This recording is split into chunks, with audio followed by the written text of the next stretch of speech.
اگر یہی حالات رہے تو اگلے 2 مہینے تک افغان کرنسی جو ہے اسے ٹاکی مارنے کا کام ہے. جو یہاں پہ کہتے ہیں نا کہ اسلحہ لے کے پھرنا یہ ہمارا زیور ہے, تو جب یہ مڈل ایسٹ میں نوکری کرنے جاتے ہیں تو وہاں پہ ان کے سارے زیور زبر اتر جاتے ہیں. خیال ہے کہ نون لیگ کو بہت بڑا لاس ہوتا ہے. آج کی صورتحال یہ ہے, اگر کل صبح لاہور میں الیکشنز ہو جائیں تو نون لیگ ایک سیٹ بھی نہیں جیت سکتی. پہلے 2007 میں کوئی یہ سوچ نہیں سکتا تھا کہ آصف علی زرداری صاحب جو ہیں ایک پاورفل صدر بنیں گے اس ملک کے. میاں نواز شریف نے فیصلہ کر لیا کہ حمزہ شہباز جو ہیں وہ وزیر اعلیٰ نہیں ہوں گے. السلام علیکم, آپ دیکھ رہے ہیں مبشر لقمان یوٹیوب چینل. میرا نام مبشر لقمان ہے اور آج 13 تاریخ ہے, بدھ کا دن ہے اور دوپہر کا ٹائم ہے جب میں یہ ریکارڈ کرا رہا ہوں. تو ابھی تک انٹر بینک میں ڈالر جو ہے 1 روپیہ اور گر چکا ہے اور ابھی تو دن کلوز نہیں ہوا. مجھے امید ہے کہ اس سے زیادہ ہوئے گا اور روز 1 روپیہ گرے گا یا 1.5 روپیہ گرے گا. تو میں آپ کو بتا دوں کہ 1.5 سے 2 مہینے کے اندر آپ یہ سوچ لیں کہ یہ 250 روپے کے اوپر ڈالر آئے گا, جہاں پہ ہم لوگ ایکسپیکٹ کر رہے ہیں. ہوا کیا ہے؟ ہوا بڑا سمپل ہے. پشاور کی ایک مارکیٹ کو سیل کر دیا اور اس کے بعد افغان کرنسی جو ہے وہ اوپر جانا شروع ہو گئی اور پاکستان میں روپیہ جو ہے اس کی قدر بہتر ہو گئی. اگر یہی حالات رہے تو اگلے 2 مہینے تک افغان کرنسی جو ہے اسے ٹاکی مارنے کا کام آئے گا. آپ گھروں میں ٹاکیاں مار سکتے ہیں, پھر اسے گاڑیاں صاف کر سکتے ہیں, کیونکہ اس کی کوئی ورک تو رہنی نہیں ہے. بیسیکلی ڈالر یہاں سے خرید کے لے کے جاتے تھے اپنے ملک میں اور وہاں پہ ان کی کرنسی سٹیبل ہو جاتی تھی, ہماری ڈاؤن ہو جاتی تھی. یہاں سے کھانے پینے کی اشیاء لے جاتے تھے, چینی ہو, آٹا ہو, دودھ ہو, یہ کیا کہتے ہیں گوشت خاص طور پہ, اور یہاں پہ مہنگا ہو جاتا تھا, وہاں پہ وہ سستے داموں مل رہی ہے. اب بارڈر سیل ہو گیا تو اب مہنگائی ہو رہی ہے. اگر کسی انٹرنیشنل ملک کو فرق پڑتا ہے تو میں ان کو کہوں گا جس کو درد ہے وہ خود پال لے افغانستان کو. ہم کیوں اتنا پالیں؟ ہم تو احسانوں کا بدلہ چکا رہے ہیں, احسان فراموش کو. اور آپ دیکھیں کہ ابھی تک 3 ملین پناہ گزین جو ہے پاکستان میں, اور وہ کاروبار بھی کر رہے ہیں, یہاں پہ ہر قسم کا کاروبار کر رہے ہیں, ٹرانسپورٹ کے کام میں ہیں, دکانیں کھولی بھی ہیں, یہ وہ. میں تو کہتا ہوں یہ جو افغان پناہ گزین ہے نا, ان کے لیے انٹرم گورنمنٹ کو ایک لا بنا دینا چاہیے. ان کے پاس ہے پاورز تو ہیں, اور باقی آ کے جب اسمبلی آئے گی وہ اس کو پرماننٹ کر دے کہ ہم سعودی عربیہ والا یا یو اے ای والا جو اقامہ سسٹم ہے نا وہ یہاں پہ شروع کر دے کہ جو بھی افغان کسی نے کاروبار کرنا ہے اس ملک میں, اس کو ایک پاکستانی کو اپنا کفیل بنانا پڑے گا اور اس کو اسی طرح پیسے دینے پڑیں گے. اور جس وقت اس کفیل کو اس کی شکل نہیں پسند آئے گی وہ اس کو اٹھا کے ڈپورٹ کرا دے گا. یہی سعودیہ میں ہوتا ہے, یہی قطر میں ہوتا ہے, یہی اپنا پورے مڈل ایسٹ میں ہوتا ہے. اور ان کی اکانومی بالکل سٹیبل ہے اور ان کی ورک فورس جو ہے بندے کے پتر بن کے رہتے ہیں. یہی افغان جو یہاں پہ کہتے ہیں نا کہ اسلحہ لے کے پھرنا یہ ہمارا زیور ہے, تو جب یہ مڈل ایسٹ میں نوکری کرنے جاتے ہیں تو وہاں پہ ان کے سارے زیور زبر اتر جاتے ہیں, سب کچھ اتر جاتے ہیں, کیونکہ ان کو پتہ ہے انہوں نے کیسے اٹھا کے پکڑ کے پہلے تھانے میں رکھنا ہے, جیل میں رکھنا ہے, اس پر ڈپورٹ کر دینا. تو افغان پناہ گزینوں کے لیے پاکستانی اقامہ سسٹم شروع ہونا چاہیے اور کفیل ہو, اور پاکستانیوں کو بھی فائدہ ہو ان کا, صرف وہ کیوں اٹھائیں, اور یا ان کے کاروبار پہ پابندی ہونی چاہیے. ایک بات یہ ہو گئی. لیکن پابندی لگ رہا ہے کہ ابھی میاں نواز شریف جو ہیں وہ حمزہ پہ لگانے لگے ہیں.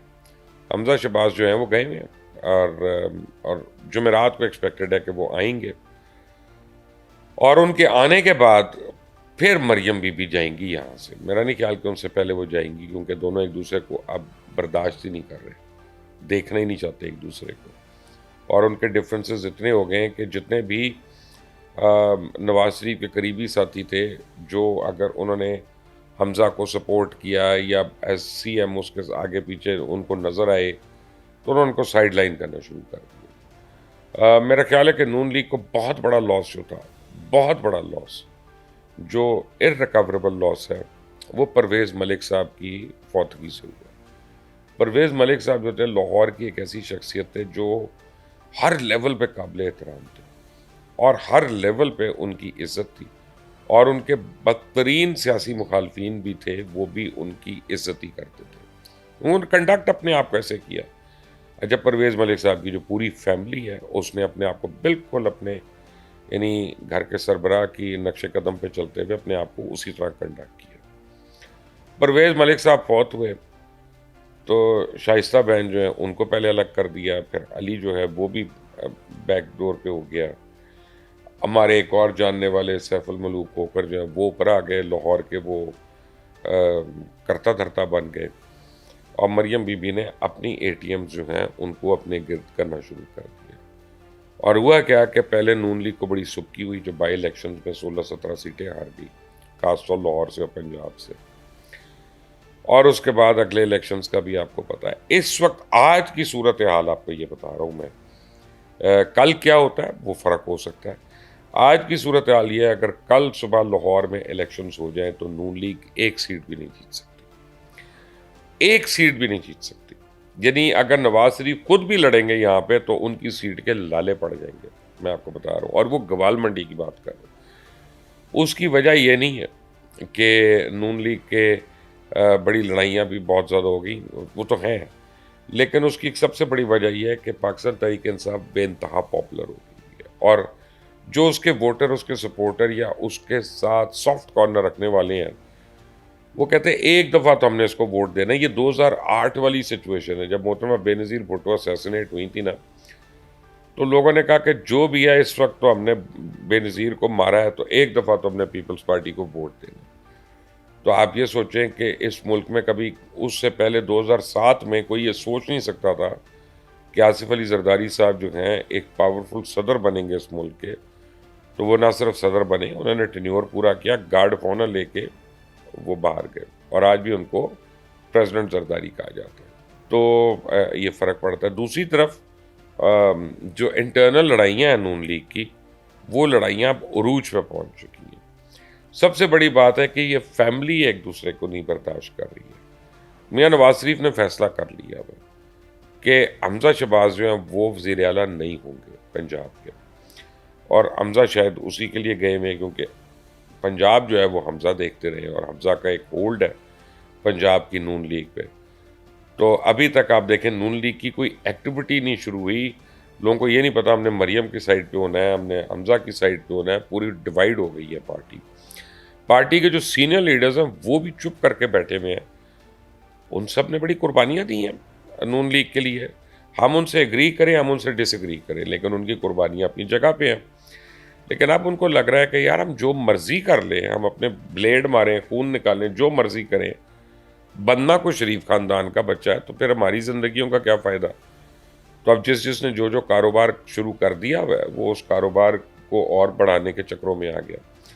نون لیگ کو باہر کے بھی اے ٹی ایمز ملنا شروع ہو گئے. استحکام پارٹی جو ہے اس کے بھی لوگ، میں نے آپ کو کل رپورٹ کیا تھا، جیسے علیم خان صاحب جو ہیں، علیم خان صاحب بھی ان کے ایک اے ٹی ایم ہے، وہ بھی ان کو فنڈنگ کر رہے ہیں. اور یہ جو قربت ہے یہ بہت زیادہ اتنی ہو گئی ہے کہ اگر کل کوئی استحکام پارٹی کی لیٹ سے 35-40 سیٹس آتی ہیں پنجاب میں اور پنجاب اسمبلی میں، یا دلوائی جاتی ہیں ان کو، تو میاں نواز شریف جو ہیں وہ علیم خان کو وزیر اعلیٰ بنانے کے متعلق زیادہ سمپتھیٹکلی غور کریں گے. حمزہ کو بنانے کے لیے بالکل بھی ان کے دل میں کوئی خیال نہیں ہوگا. تو اس صورت میں آپ دو لوگ میں آپ کو بتا رہتا ہوں کہ جو میاں نواز شریف کے بہت قریب ہیں، اور ان دونوں کا قرعہ جو ہے وہ وزیر اعلیٰ پنجاب کے لیے نکل سکتا ہے بشرطے کہ نون لیگ الیکشنز جیت جائیں. تو ایک ان میں سے ہیں قصور کے ملک احمد خان. ملک احمد خان اگین ایک ایچسونین ہیں، لائر ہیں بائی پروفیشن، کانسٹیٹیونسی پالیٹکس کرتے ہیں، اور وہ اپنے ناقدین میں بھی بہت قابل قبول ہیں. اور یعنی ایون ان کے جو مخالف پارٹی والے ہیں وہ ان کی رسپیکٹ کرتے ہیں، ان کی عزت کرتے ہیں. دوسرا ایک بڑا نام میاں مشتبہ شجاع الرحمان کا. میاں مشتبہ جو ہیں وہ لاہور کی ایک بڑی پرومیننٹ فیملی میں سے ہیں، اور میاں مشتبہ کا جو ڈیرا ہے وہ آج سے نہیں ہمیشہ سے قابل قبول ہے. وہاں پہ کسی کے لیے نہ نہیں ہے، کسی کو ریفیوز نہیں کیا جاتا، ہر ایک کو عزت بھی دی جاتی ہے، رسپیکٹ بھی دی جاتی ہے. تو یہ دونوں بڑے پرومیننٹ نام ہیں جو اس وقت سی ایم پنجاب کے لیے کینڈیڈیٹ ہو سکتے ہیں اگر الیکشنز ہو جائیں. سوال ہے کہ اگر الیکشنز ہو جائیں. برطانوی ہائی کمیشن کی آج بڑی لمبی چوڑی ملاقات ہوئی چیف الیکشن کمشنر سے. وہ ان کا بھی یہی مطالبہ ہے کہ الیکشنز ٹائم پہ کروائیں. تو اگر اتنا زیادہ انٹرنیشنل پریشر ہے تو شاید فروری مارچ میں الیکشنز ہو جائیں.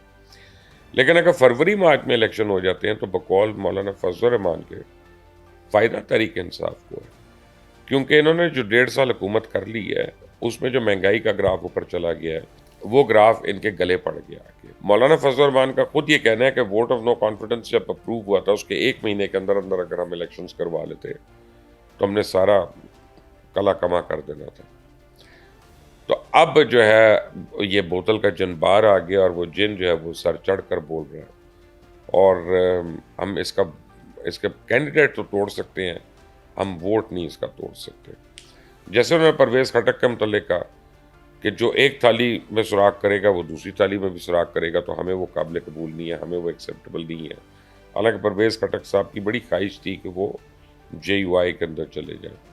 ان کا کہنا ہے کہ جس شخص نے اس کو وزیر اعلیٰ بنایا، وزیر دفاع بنایا، سب کچھ بنایا، یہ اس کو فیتھ فل نہیں رہا، تو یہ آزمائش کے ٹائم پہ ہمیں کیسے فیتھ فل رہے گا؟ بات تو بڑی پتہ کی ہے، اور یہ بات تو ہم عمران خان کو بھی کہتے تھے، یا تم ان لوگوں پہ مت رلائی کرو، یہ کتے بلوں پہ، یہ تمہیں چھوڑ کے جائیں گے۔ وہ سمجھتا تھا نہیں، یہ بڑے میرے فیتھ فل ہیں۔ Peoples Party suddenly back foot پہ آ گئی ہوئی ہے۔ پیپلز پارٹی اس وقت اپنی پیپلز پارٹی بچاؤ کی پالیٹکس کر رہی ہے، کیونکہ جتنی خبریں آ رہی ہیں اور پیپلز پارٹی کے جو لوگ ہیں وہ یہ سوچتے ہیں کہ ان کو بیچ کا راستہ نکال کر نکلنا ہے، تاکہ اگر الیکشنز ڈیلے ہوتے ہیں تو یہ نہ ہو کہ ان کے اوپر مقدمات بھی کھل جائیں، وہ عطاب میں بھی آ جائیں، وہ اور مشکلات کا بھی شکار ہو جائیں۔ تو پیپلز پارٹی صرف الیکشنز کا مطالبہ کرتی ہے، اس کے بعد چپ ہو جاتی ہے، پھر الیکشنز کا مطالبہ کرتی ہے، چپ ہو جاتی ہے، کنفرنٹ نہیں کر رہی ہے وہ کسی کو۔ اور جو ہے نون لیگ کے اپنے مسائل نہیں ختم ہو رہے تو اس نے کیا کسی کو کنفرنٹ کرنا۔ تو پاکستان کی پالیٹکس اس وقت ایک عجیب نہج پہ پہنچ گئی ہے۔ سڈنلی آٹے کی، چینی کی اور جو ہے خاص طور ڈالر کی قیمت کم ہونے سے لوگ اب ساری چیزوں کا ذمہ دار جو ہے سیاسی قیادت کو ٹھہرا رہے ہیں۔ تو لوگ اب کہتے ہیں، خاص طور پہ کاروباری افراد یہ کہہ رہے ہیں کہ بھائی کم از کم 1 سال انٹرم گورنمنٹ چلاؤ، اکانومی کو اس میں سٹیبلائز کرو، اور اس کے بعد پھر الیکشنز کا بھی شوق پورا کر لینا، جس کو لانا ہے لے آنا۔ لیکن اگر فرض کریں آ جاتا ہے تو پہلے دن کیا ہوگا؟ جس دن الیکشن ہوگا میں آپ کو گارنٹی کرتا ہوں 1 مہینے کے اندر چینی جو ہے 350 پہ جائے گی، 400 پہ جائے گی۔ کیوں؟ جتنے بھی شوگر مل مالکان ہیں وہ تو اسمبلی کے اندر بیٹھے ہوں گے اور انہوں نے گٹھ جوڑ کر کے اس کی قیمتوں کو اوپر کر لینا ہے۔ اسی طرح سیمنٹ کی قیمت جو ہے وہ آپ دیکھیے گا ایک دم سے اوپر جائے گی، اور ہو سکتا ہے کہ یہ ہر ایک کے حلقے کے ہوں، کانسٹیٹوئنسی والے ہوں، منی ایکسچینج ڈیلر جو ہے سارے، تو وہ ڈالر والر یہ سب کچھ ہوا میں نکل جائے گا۔ تو جو ابھی کی محنت ہو رہی ہے وہ محنت رائے گاہ چلی جائے گی۔ تب بڑا عجیب سا سوال ہے، ہم آئین کو بچائیں یا ہم پاکستان کو بچائیں؟ کس کو بچانا مقصود ہے؟ بتاؤں گا، اس کے اوپر بھی میں جواب دوں گا، لیکن تب تک کے لیے اس چینل کو سبسکرائب کریے گا، بیل آئیکن کو پریس کریے گا، اور اس ویڈیو کو شیئر بھی کریے گا لوگوں سے، ہمیں ہیلپ ہوگی۔ Until the next time، اللہ حافظ۔